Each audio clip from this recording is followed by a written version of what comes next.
Quand le soleil descend à l'horizon, une belle journée dans les montagnes, c'est l'espérance de toute vie. Le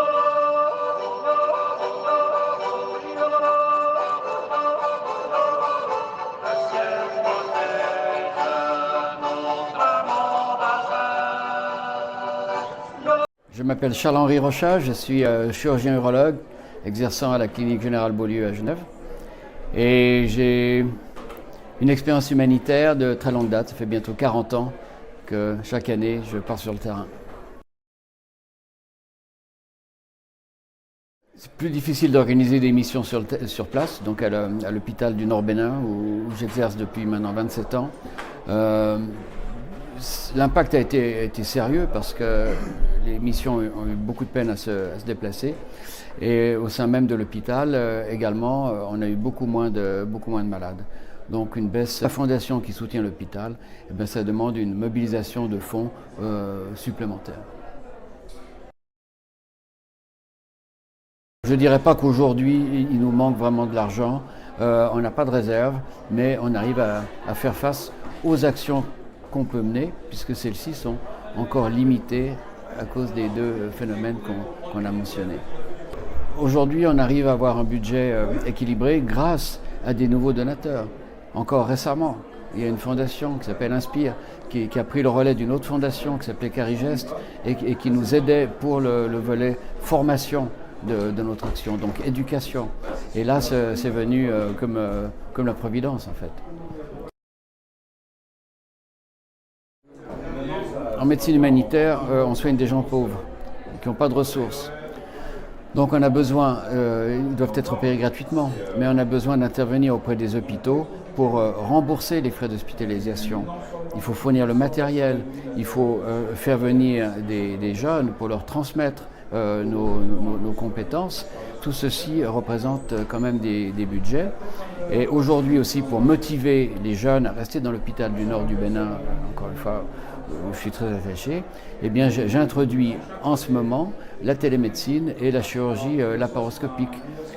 C'est pour qu'on leur donne des conditions cadres qui les motivent à rester en zone rurale, dans le Nord, zone exposée donc au djihadisme et zone pauvre, mais qu'en contrepartie, ils soient dans un hôpital performant, bien équipé et soutenu. Donc c'est pour ça qu'on a besoin constamment d'appui financier.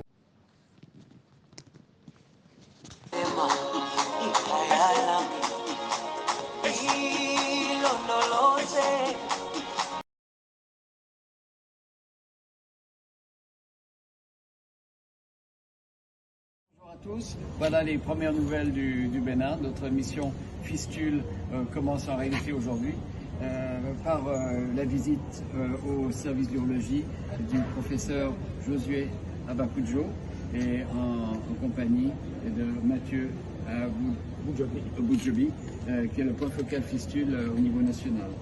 Ce matin, j'ai aussi la chance de rencontrer le ministre Benjamin Umpati, qui est un gynécologue qui travaillait déjà avec nous à Tanguieta comme gynécologue dans les années 2000, avec lequel nous avons toujours gardé des liens d'amitié. Merci, nous apprécions la visite de Henri Rochat et de Ubodi, qui ont échangé longuement avec les DES biologie au CHU dans la journée. Merci beaucoup pour ces partages d'expérience avec la génération. Merci pour votre séjour et bonne mission à vous à Tanguieta.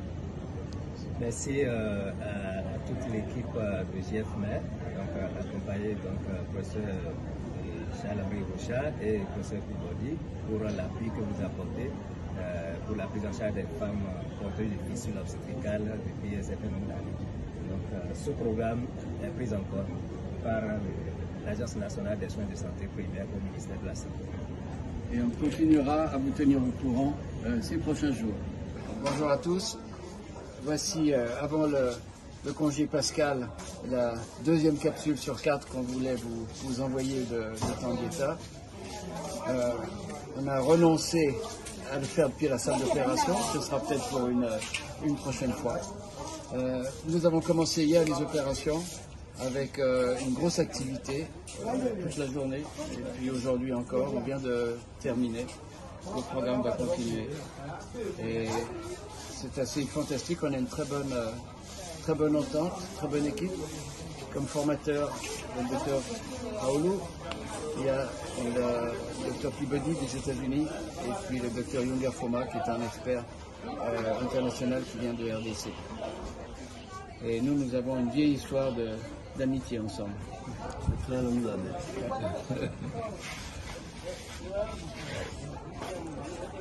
Le docteur Aoulou est maintenant responsable de la maternité et directeur médical de l'hôpital.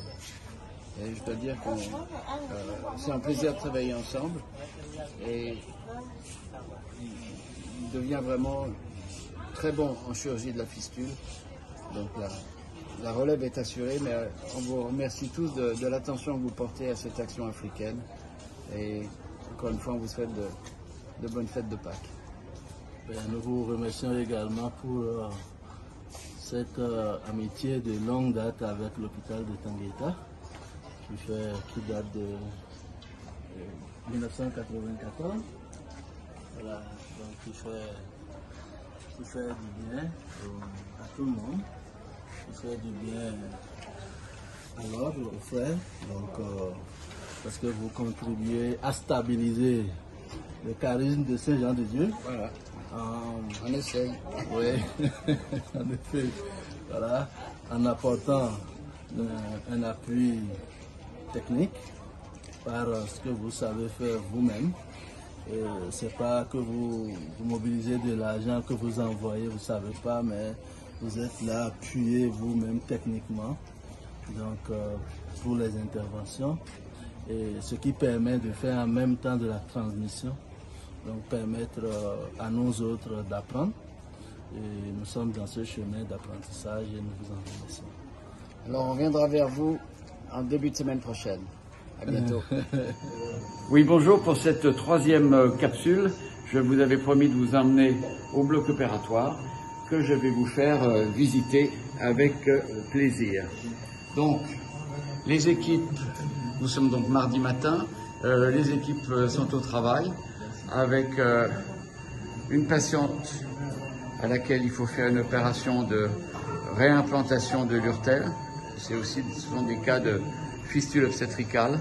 Vous voyez qu'on travaille avec des anesthésistes en tête bêche sur 2 tables dans la même salle d'opération, ce qui est extrêmement pratique, qui permet d'avoir un contrôle sur tout ce qui se passe et s'appuyer les uns les autres en cas de nécessité.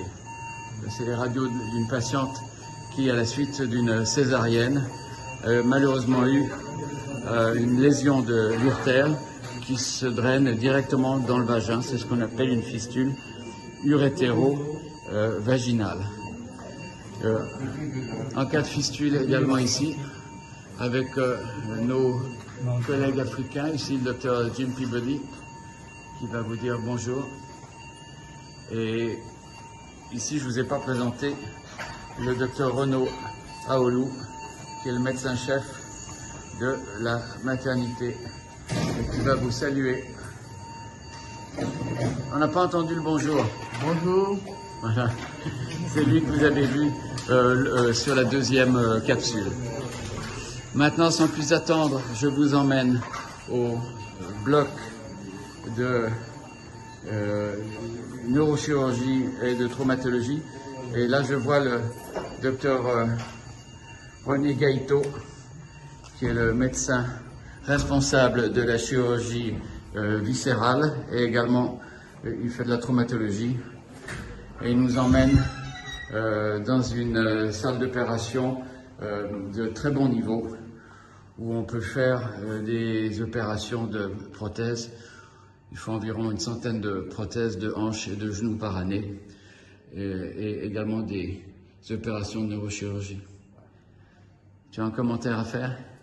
Je voulais dire merci surtout à l'équipe du GIEF Mer qui ne cesse chaque année de nous soutenir et de mettre de plus en plus haut le niveau technique de l'hôpital.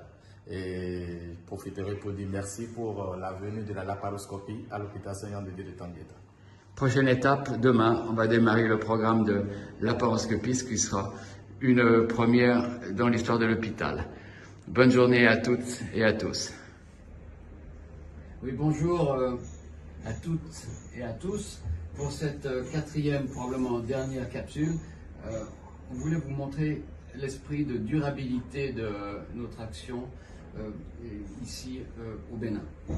Durabilité, pourquoi? Parce que moi-même, ça fait en 2023, là, ça fera la 30e année que je viens ici.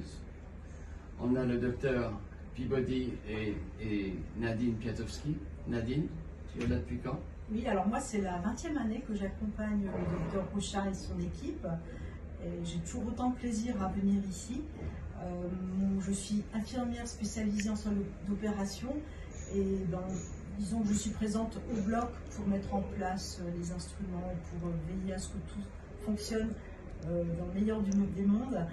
Et dans peu de temps, on va commencer cet après-midi la laparoscopie. Donc j'étais là aussi pour veiller à ce que tous les instruments, tout le matériel, tout soit prêt pour que l'opération se passe le mieux possible. Jim. Je suis Jim Peabody, je viens des États-Unis, de Détroit, à Henry Ford Hospital. C'est la 14e fois que je suis ici depuis 2007. J'ai de bonnes chances de soigner ici pour aider dans les soins des malades et aussi la formation des jeunes médecins. Et ce qui est très important, avant de passer la parole à mes amis africains, c'est que la Fondation Genevoise pour la formation et la recherche médicale a financé depuis 10 ans des bourses de spécialisation. Et aujourd'hui, nous avons la chance d'avoir soutenu un certain nombre de médecins et 6 sur 7 des médecins spécialistes de l'hôpital ont été formés grâce aux bourses de la Fondation Carigest à Genève, de la Fondation IF maintenant et de la Fondation Inspire. Et aujourd'hui, c'est une chance d'avoir pu former des médecins qui sont eux-mêmes formateurs. On va commencer par le docteur Adéniran. Bonjour, moi je suis le docteur Adéniran Fawaz Sosten, je suis neurochirurgien. Je suis là depuis le mois d'octobre 2022. J'ai été formé au Burkina Faso et à l'hôpital Foch à Paris pendant 2 ans. Et j'ai bénéficié de cette bourse de la fondation du professeur Rocha. Et là, je suis très heureux de revenir pour former d'autres nouveaux médecins. Bonjour, moi c'est Dr Aoudou Roméo. Je suis chirurgien orthopédiste et traumatologue. Donc je suis dans l'hôpital depuis janvier 2023. J'ai aussi bénéficié de la bourse de la fondation du professeur Rocha pour faire la formation au Bénin ici à Cotonou pendant 4 ans et poursuivi à Bruxelles, à l'hôpital Saint-Luc de Bruxelles. Donc ça fait 3 mois que je suis là, je suis heureux d'avoir pu bénéficier de cette bourse qui me permet de rehausser le niveau de l'hôpital. Alors merci beaucoup Roméo. Donc vous voyez qu'entre l'équipement technique qu'on trouve dans cet hôpital, entre des ressources humaines extrêmement performantes et pointues, l'avenir de l'hôpital est bon et ça reste, je pense, un hôpital modèle pour la sous-région. Et merci à tous ceux qui nous font confiance. Alors une dernière petite capsule de départ avec une très bonne ambiance dans la chambre. Je suis surpris, voilà, mon épouse Isabelle, pour ceux qui ne la connaissent pas, et toutes ces patientes qui ont le sourire. Il y a des accompagnantes aussi, et vous voyez que maintenant elles ont leur téléphone portable, un petit chouchou qui dort là. Voilà.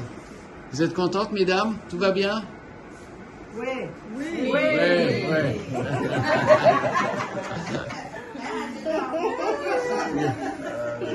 Voilà. Il y a une magnifique ambiance. C'est bon ça? C'est bon? Regarde le tout petit.